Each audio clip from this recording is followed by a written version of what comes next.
Hello friends, welcome back to my YouTube channel and today we are going to talk about the movie called Before I Go to Sleep। ये movie साल 2014 में release हुई थी और इस movie की IMDb rating 6.3 की है और रॉटेन टमाटो पर इसका स्कोर 37% का है। So without wasting the time let's begin the movie. और मूवी की शुरुआत में हम एक 40 साल की औरत को देखते हैं जिसका नाम क्रिस्टीन होता है। उसे नींद से जागता हुआ दिखाया जाता है, साथ ही में उसके बेड पर एक आदमी भी सो रहा था, लेकिन क्रिस्टीन को बिल्कुल भी ये याद नहीं होता कि ये आदमी कौन है। वो बेड से उठती है और बाथरूम में जाती है जहाँ पर कुछ तस्वीरें लगी हुई थी, जिसकी मदद से उसे पता चलता है कि बेड पे सो रहा आदमी उसका हस्बैंड है। और जब वो बाथरूम से बाहर आती है तब तक वो आदमी भी जाग चुका था और वो क्रिस्टीन का ही इंतजार कर रहा था। और क्रिस्टीन जब उससे पूछती है कि तुम कौन हो, तो वो आदमी क्रिस्टीन को कहता है कि उसका नाम बेन है और वो उसका हस्बैंड है।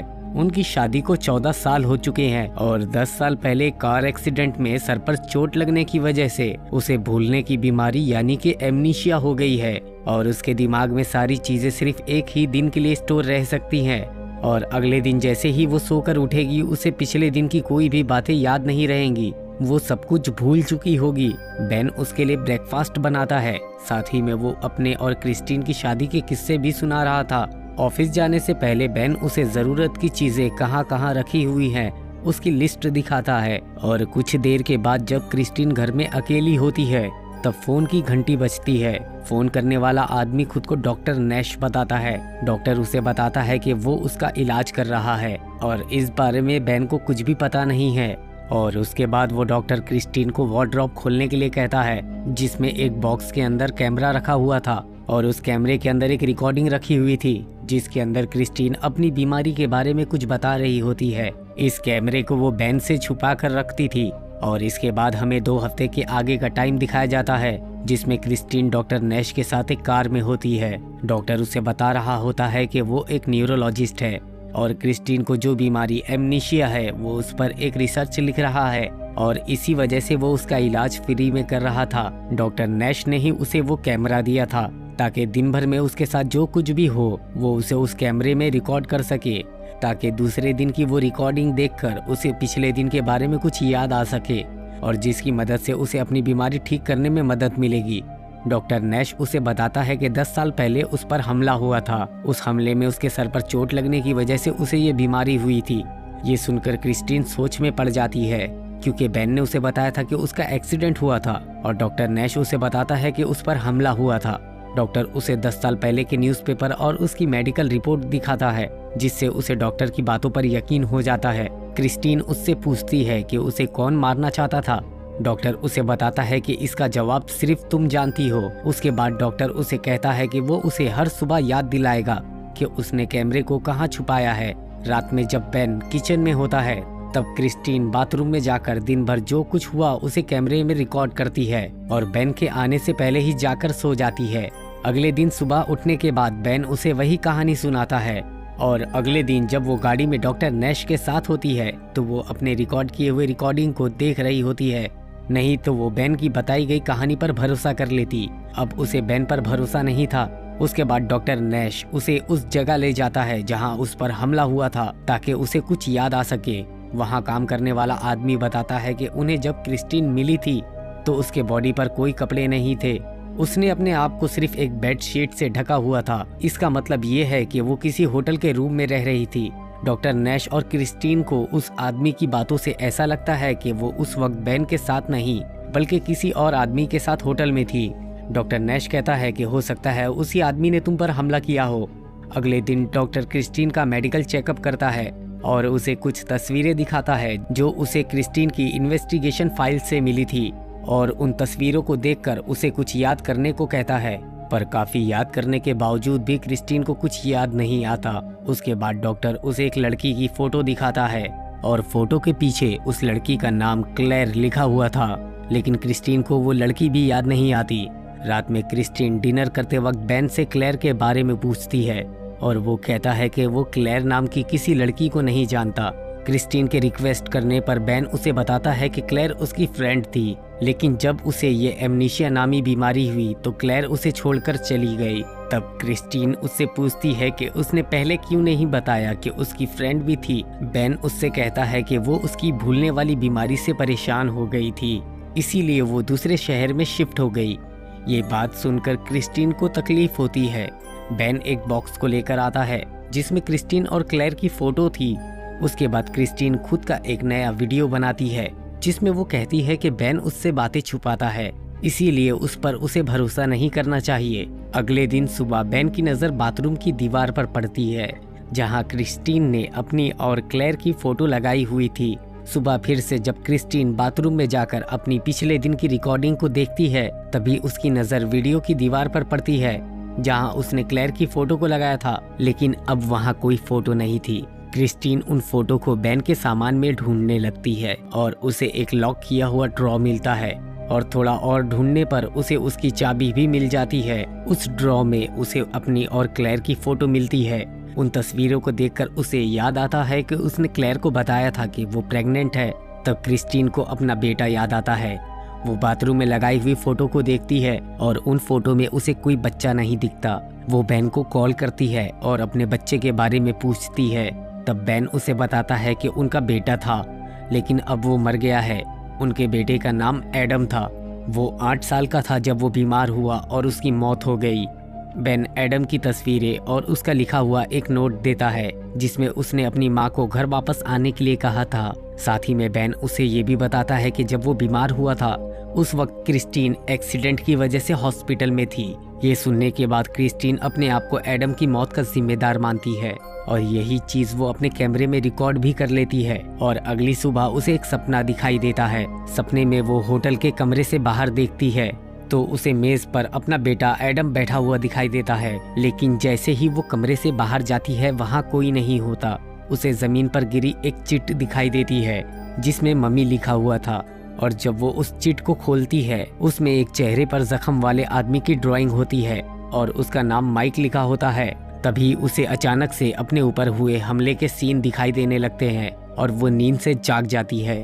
और अगले सीन में क्रिस्टीन डॉक्टर नैश के साथ एक कार में होती है। वो उसे बताती है कि उस पर हमला करने वाले आदमी का नाम माइक है और तभी क्रिस्टीन की नज़र डॉक्टर के गले पर लगे हुए उस आईडी कार्ड पर जाती है जिस पर माइक लिखा हुआ था और ये ख्याल आते ही कि डॉक्टर ने ही उस पर हमला किया था, वो कार से निकलकर भागने लगती है। हालांकि डॉक्टर उसे पकड़ लेता है और उसे इंजेक्शन देकर बेहोश कर देता है। अगले दिन क्रिस्टीन फिर से डॉक्टर नैश से मिलती है तो डॉक्टर उसे समझाता है कि वो उसका हमलावर नहीं है। ऐसा इसलिए उसने महसूस किया क्योंकि उसके दिमाग पर जो हमलावर का इमेज है उसकी जगह उसने डॉक्टर नैश को रख दिया, इसलिए वो अब आगे से उसका इलाज नहीं करेगा। ये सुनकर क्रिस्टीन उससे कहती है कि वो उसकी आखिरी उम्मीद है जिसकी मदद से उसे अपने बारे में सब कुछ याद आ सकता है। डॉक्टर नैश उससे कहता है कि वो अब ठीक हो रही है क्योंकि आज डॉक्टर के फोन करने से पहले ही वो रिकॉर्डिंग को देख चुकी थी। वो उसे आगे के ट्रीटमेंट के लिए अपने एक साइकेट्रिस्ट दोस्त के पास भेजता है। उसके बाद वो उसे बेन के बारे में बताता है। बेन ने थोड़ी जल्दबाजी करके उसे एक हॉस्पिटल से दूसरे हॉस्पिटल में शिफ्ट कर दिया था। जब डॉक्टर ने पहले हॉस्पिटल में छानबीन की तो उसे पता चला कि उसकी फ्रेंड क्लेयर उससे मिलने की कोशिश कर रही थी। वो उसे क्लेयर का फोन नंबर भी देता है। उसके बाद डॉक्टर उसे एक और बात बताता है कि हॉस्पिटल वालों से उसे ये बात भी पता चली है कि बेन ने उससे 4 साल पहले ही डाइवोर्स ले लिया था। उसके बाद आगे दिखाया जाता है कि क्रिस्टीन क्लेयर को फोन करती है लेकिन क्लेयर फोन नहीं उठाती। तब वो उसके लिए एक वॉइस मैसेज छोड़ देती है और उसके बाद क्रिस्टीन बेन के ऑफिस जाती है और वो उससे डाइवोर्स की वजह पूछती है, जिस पर बेन उससे कहता है कि वो बेटे की मौत के बाद टूट गया था, इसीलिए उसने उसे छोड़ा था। लेकिन जैसे ही उसे क्रिस्टीन पर हुए हमले के बारे में पता चला वो वापस आ गया। उसके बाद वो आगे उसे ना छोड़ने का भरोसा दिलाता है और उसके बाद क्रिस्टीन और क्लेयर मिलते हैं। क्रिस्टीन उसे देखकर बहुत खुश होती है। वो क्लेयर से पूछती है कि उस पर हमला किसने किया था। क्लेयर उसे बताती है कि क्रिस्टीन का किसी के साथ अफेयर चल रहा था, लेकिन कभी भी क्रिस्टीन ने उसे उस आदमी का नाम नहीं बताया। साथ ही क्लेयर उसे बताती है कि जब उस पर हमला हुआ था तो उसके कुछ टाइम के बाद बेन और क्लेयर काफी करीब आ गए थे और क्रिस्टीन की मैरिड लाइफ पर इसका असर ना पड़े इसलिए वो इन सब से काफी दूर चली गई थी। क्लेयर क्रिस्टीन को बेन के लिखे हुए लेटर देती है जो उसने संभाल कर रखे हुए थे। बेन ने क्लेयर को कहा था कि ये लेटर क्रिस्टीन को तब देना जब वो उसके पढ़ने के लायक हो जाए। लेटर में लिखा होता है कि बेन उससे बहुत प्यार करता है, लेकिन अपने बेटे एडम की वजह से उसे छोड़ना पड़ा। एडम हर सुबह उसकी मेमोरी लॉस की वजह से परेशान हो चुका था, क्योंकि वो जब भी कोई चीज उससे पूछता तो याद ना आने पर वो परेशान हो जाती और गुस्सा हो जाती। इसीलिए एडम उससे डरने लगा था। एडम की भलाई और उसके फ्यूचर के लिए मैंने तुम्हें छोड़ दिया और मैं उम्मीद करता हूँ कि तुम इसे समझ पाओगी। बेन के प्यार और देखभाल को देखते हुए क्रिस्टीन ने वो वीडियो बेन को दिखाने का फैसला कर लिया था जो उसने बनाई हुई थी। अब क्रिस्टीन बेन को अपने कैमरे और ट्रीटमेंट के बारे में बताती है। बेन ये सब जानने पर उससे पूछता है कि क्या उसका और डॉक्टर नैश का अफेयर चल रहा है, और साथ ही में वो उसे एक थप्पड़ भी मार देता है। क्रिस्टीन फोन करके क्लेयर को ये सब कुछ बताती है, लेकिन क्लेयर को यकीन नहीं होता कि बेन उसके साथ ऐसा कुछ कर सकता है। वो क्रिस्टीन से कहती है कि वो बेन से बात करेगी, और जब दोबारा से क्लेयर क्रिस्टीन को फोन करती है तो वो क्रिस्टीन को बताती है कि बेन कह रहा है कि उसने सालों से क्रिस्टीन को नहीं देखा। क्लेयर उसे बेन का हुलिया बताने के लिए कहती है। तब उन्हें पता चलता है कि जिस आदमी के साथ क्रिस्टीन रह रही है वो बेन नहीं बल्कि कोई और है, और क्रिस्टीन को धीरे धीरे और भी चीजें याद आने लगती है। वो वहाँ से भागने की कोशिश करती है पर वो आदमी उसे बेहोश कर देता है, और अगले दिन क्रिस्टीन फिर से जागती है और वो फिर से वो सब कुछ भूल जाती है। उसे वो कैमरा मिलता है जिसमें आखिरी रिकॉर्डिंग वो होती है जिसमें उसने कहा था कि वो बेन से बहुत प्यार करती है।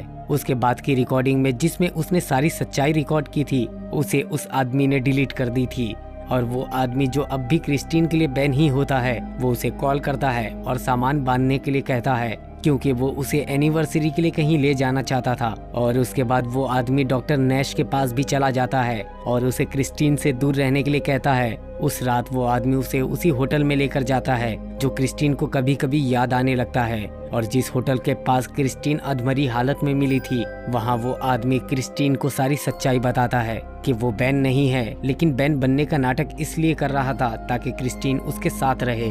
वो आदमी कोई और नहीं बल्कि माइक होता है, वही माइक जिसकी वजह से क्रिस्टीन इस हालत में पहुंची थी।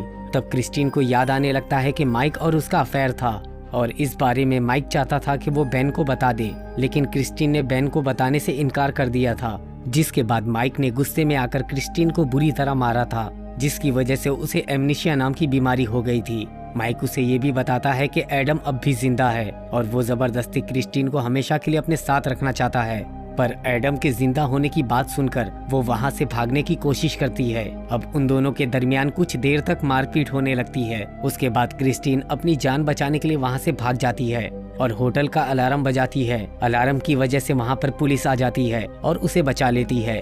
एम्बुलेंस में बैठकर वो कैमरे में सारी बातें रिकॉर्ड कर देती है, और आखिर में क्रिस्टीन की आंख हॉस्पिटल में खुलती है जहाँ डॉक्टर नैश उससे मिलने आता है।